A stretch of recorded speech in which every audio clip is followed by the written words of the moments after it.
अमरावती में विधायक रवि राणा ने दावा किया कि भाजपा के खिलाफ सभी विपक्षी दल एकजुट होने की कोशिश कर रहे हैं। उन्होंने कहा कि शरद पवार की एनसीपी और उद्धव ठाकरे की शिवसेना भविष्य में कांग्रेस से विलय हो सकती है। राणा के इस बयान से महाराष्ट्र की राजनीति में नई चर्चाएं शुरू हो गई है।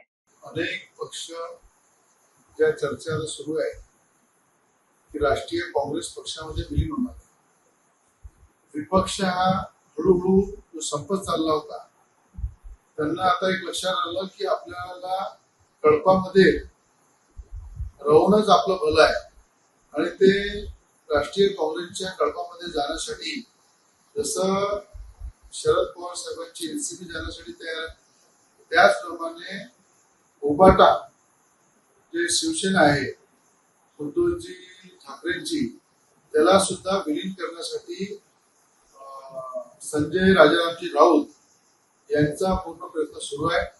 सोनिया गांधीच्या दरबारामध्ये संजय राऊतच्या अनेक मिटिंगा सुद्धा झालेल्या आहेत की उबाटाला सुद्धा काँग्रेसमध्ये विलीन करून विपक्ष हा पूर्ण एकत्र येऊन भाजपच्या समोर सगळे एकत्र येऊन लढले पाहिजे, सगळे एकत्र झाले पाहिजे, म्हणून उबाटाही काही दिवसामध्ये आपल्याला काँग्रेसमध्ये विलीन झालेलं दिसेल।